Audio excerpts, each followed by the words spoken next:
FM News Talk 97.1. On-demand audio. And I've asked you and told you that you need to leave. Are you going to leave? Is there a law? Are we breaking a law here? I've just gave you two chances. The third chance, you're going to jail with me. For what, sir? Do you want to go to jail too? I'm asking what law he's breaking. What are you going to arrest him for? Failure to comply with the highway patrol law. On tyranny.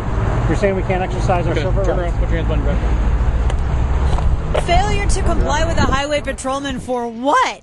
He was asked repeatedly, what laws have we violated? And he just kept dancing around. What law do you violated? What laws have we violated? Well, you failed to comply. With what? You just failed to comply. Isn't that unbelievably arbitrary? And I want to point out, and I will always do so to everyone in the listening audience, this is the same Missouri Highway Patrol that listed grassroots people, Ron Paulers, libertarians, et cetera, as potential domestic terrorists on that April 2009 MIAC report, PDF available at danaradio.com. Joining me right now, one of the gentlemen who was just peacefully exercising his First Amendment right. Duane Weed, a.k.a. the Survival Doc, is on with us. Good afternoon to you, sir.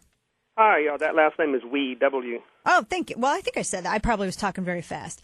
But yes, Duane Weed, this, tell us a little bit about what happened here, because when I was watching this footage, the thing that really jumped out at me was the amount of law enforcement officers who were on scene to handle what is a peaceful First Amendment right protest. How many of them were there?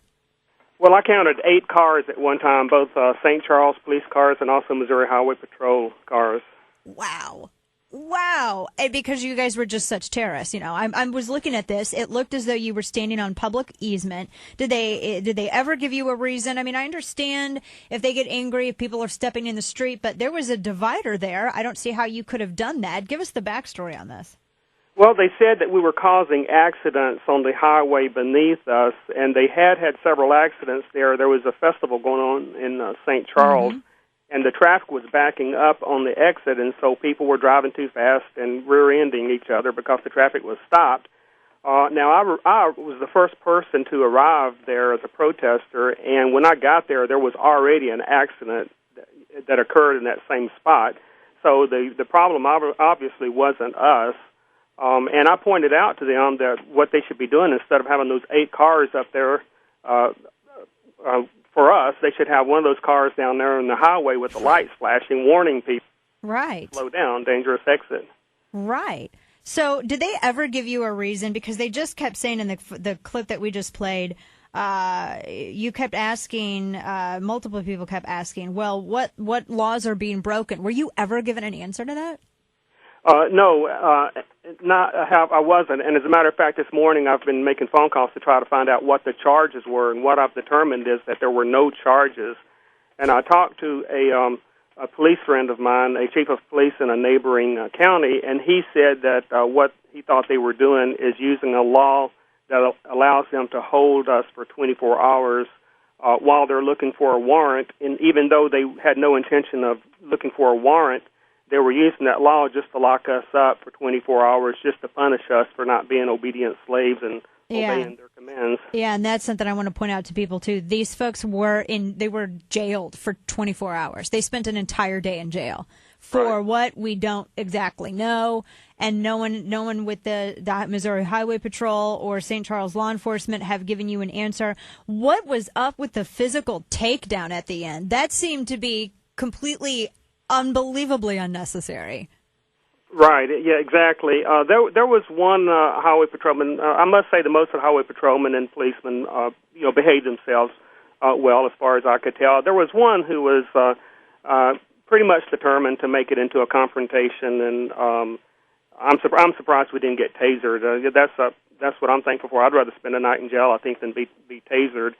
But but he just I'm not really sure why he took him down. He wasn't resisting or anything.